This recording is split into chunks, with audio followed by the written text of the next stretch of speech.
Bonjour à tous, c'est Thibaut de Mon Noël Nantais. Au moment où je crée cette vidéo, nous sommes à quelques heures de la sortie du site. Tout est quasiment prêt, alors j'en profite pour faire quelques vidéos pour vous expliquer clairement comment rentrer vos informations dans votre espace boutique et commencer à vendre sans souci. Donc là, je vais vous montrer comment ça se passe quand on est invité sur le site. La première chose à faire, c'est d'aller regarder vos mails. Là, vous voyez que j'ai rien dans ma boîte principale, donc n'hésitez pas à regarder vos spams parce que souvent ça arrive dans les spams. Donc vous voyez, j'ai bien reçu mon mail, bienvenue sur Mon Noël Nantais. Et dans ce mail-là, on va vous donner votre email de connexion, donc l'email que vous nous aviez fourni qui a servi à créer votre compte, et puis un mot de passe pour accéder à votre profil. Donc vous avez juste à cliquer sur le bouton Login.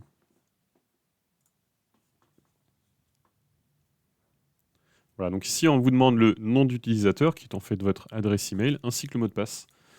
Donc je reprends l'adresse email que j'ai juste là, je la copie, je la colle ici, et je fais exactement pareil pour le mot de passe, copier, coller, connexion. Et donc là, on me demande de créer un mot de passe.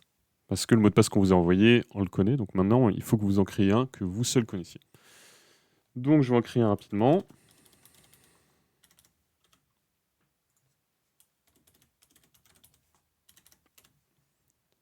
Je clique sur confirmer. Le mot de passe a été modifié.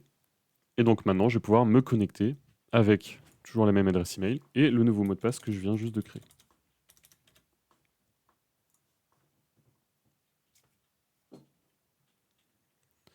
Voilà, j'arrive donc dans mon espace boutique. Alors, si on vous a pas encore intégré de produit, vous allez arriver sur cette page-là avec ces 3 étapes à compléter. En revanche, si on vous a déjà rentré des produits, vous aurez plus d'étapes dans la partie paramètres. Ceci dit, ça ne change rien en fait que ces 3 étapes sont à compléter. Donc on va pouvoir les passer en revue dès maintenant. La première, c'est de mettre à jour vos infos de profil. Donc il faut les vérifier en fait, celles qu'on a déjà rentrées. Vous voyez votre nom, votre prénom, adresse électronique, votre adresse et tout ça. Donc ça, vérifiez bien qu'on n'a pas fait d'erreur en les rentrant. Ensuite, on va vous demander des informations sur votre boutique. Donc le nom de votre boutique. Ce qu'on appelle le manche de marque, c'est ce qui va apparaître dans l'URL en haut du navigateur. Donc vous aurez Mon Noël Nantais /boutique/ ce que vous aurez écrit ici. Il faut faire très attention de ne pas mettre de majuscules, de ne pas mettre de caractères spéciaux et de ne pas mettre d'espace. On met des tiret du 6 à la place des espaces. Voilà. Ensuite, on vous demande une description de votre boutique. Donc ça, c'est la description qui s'affichera sur votre page boutique. Alors sachant qu'à l'heure où je vous parle, la page boutique n'est pas encore terminée, donc actuellement il y a juste votre nom et vos produits. Mais nous travaillons pour la faire évoluer et qu'on voit votre logo, votre banner, vos liens de réseaux sociaux, etc. Donc ça arrivera incessamment sous peu. Voilà, donc ici vous pouvez rentrer votre logo, vous pouvez rentrer votre banner, donc la couverture de la page. Ensuite on vous demande votre adresse, vos liens de réseaux sociaux si jamais vous en avez. Nous, ça nous permettra de mettre des icônes de vos réseaux sociaux sur votre page pour que les gens puissent accéder à votre Facebook, votre Twitter, votre Instagram, etc. Et enfin, un bloc très important, le dernier, si vous voulez être payé, c'est votre RIB. Donc, il faut entrer l'IBAN, le BIC et le nom de votre banque. Donc ça, c'est ce qui nous permettra de vous faire des virements quand on aura reçu les sous de vos commandes sur notre compte. Et quand vous avez terminé, vous cliquez sur « Confirmer ». Donc là, je ne vais pas le faire parce que je n'ai pas mis toutes mes informations. Ensuite, deuxième étape, qui est facultative mais que nous vous recommandons fortement, c'est de connecter un prestataire de services de paiement qui s'appelle Stripe. Donc Stripe, voilà, encore une fois, c'est un prestataire de paiement comme peut l'être n'importe quelle banque, sauf que Stripe est très bien intégré sur les solutions e-commerce. Et notamment, ce qui est assez pratique, c'est que si vous avez un compte ou que vous en créez un et que vous le connectez ici en cliquant sur connexion, nous, on va pouvoir mettre en place des virements automatisés depuis notre compte vers le vôtre. Ce qui veut dire qu'à chaque fois que vous aurez une commande sur le site, vous aurez un virement automatisé qui viendra sur votre compte. Donc ça, de 1, ça nous évite d'avoir à le faire manuellement en fin de mois, et de 2, ça vous permet d'être payé quasiment instantanément. Voilà. Donc si vous pouvez prendre le temps de le faire, c'est plutôt une bonne chose pour vous. Et donc enfin, la dernière étape, c'est la création des produits. Alors, il est possible qu'on vous ait déjà créé vos produits, auquel cas, il faut aller se rendre dans Produits et vérifier qu'on n'a pas fait d'erreur, qu'il n'y a pas de faute dans le nom du produit, dans la description, dans le prix aussi, qui est très important. Vérifiez vos photos, vous pouvez même ajouter des photos hein, si vous le souhaitez, voire les modifier.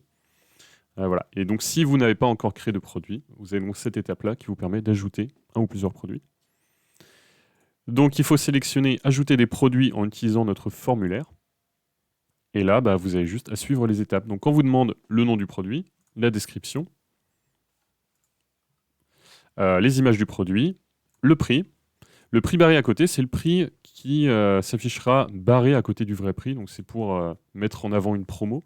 Par exemple, votre produit coûte normalement 25 €, vous le vendez 20. Vous mettez 20 ici, qui est le prix de vente du produit pour l'utilisateur, et 25 qui sera le prix barré juste à côté. Au niveau de l'inventaire, alors, soit vous souhaitez suivre l'inventaire parce que vous avez un inventaire limité. Dans ce cas-là, il faut sélectionner Shopify suit l'inventaire de ce produit. Et donc là, vous rentrez la quantité de produits que vous avez, par exemple 20.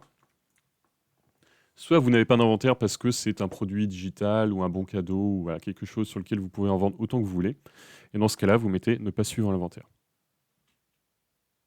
Voilà. Et là, du coup, la quantité est grisée. Vous voyez, il y a toujours le 20, mais en fait, ça ne sera pas pris en compte. Ensuite, l'expédition. Alors, s'il s'agit d'un produit digital, donc encore une fois, c'est une carte cadeau ou quelque chose de non physique, il n'est pas nécessaire de cocher ça parce que ça veut dire qu'il n'y aura pas de frais d'expédition à prendre en compte parce qu'il n'y aura pas d'expédition en fait. En revanche, s'il y a de l'expédition à prendre en compte, il faut cocher cette case. Et là, on va vous demander juste le poids du produit. Donc vous le rentrez et vous choisissez l'unité de mesure. Important. Et enfin, le dernier bloc, ce sont les variations de produits. Les variations de produits, ça veut dire quoi? C'est par exemple si vous vendez un t-shirt bleu, peut-être qu'il existe en taille S, M, L ou XL. Dans ce cas-là, vous écrivez à gauche le nom de la variation, donc de l'option. Donc ici, c'est taille. Et en option de variation, donc j'ai différentes tailles. Donc je vais avoir S par exemple, donc j'écris S en majuscule, je fais une virgule pour la valider. Et vous voyez qu'elle vient se mettre juste en dessous. Là j'ai S qui est là. Ensuite je peux ajouter donc M, virgule, L, virgule par exemple. Là je mets 3 tailles, S, M, L. Et vous voyez que pour chacune des tailles, j'ai un prix qui peut être spécifique. Je peux dire que celui-ci coûte 18, celui-là 20 et celui-là 22. Et puis je peux avoir pareil des stocks spécifiques. Je peux venir changer ici. Les informations de SKU et de code barre, alors ça, vous pouvez les rentrer si vous en avez besoin pour votre logistique en interne, mais en règle générale, vous n'avez pas besoin de le renseigner. Et une fois que vous avez terminé ça, vous pouvez cliquer sur « Confirmer » et créer un nouveau produit dans les limites des disques que nous vous accordons. Donc voilà pour l'arrivée sur votre espace de façon assez classique. Il y a d'autres choses qui sont importantes à gérer, et notamment les frais d'expédition. Donc pour ça, je vous invite à aller regarder la vidéo qui en parle sur notre chaîne YouTube. Bonne journée à tous.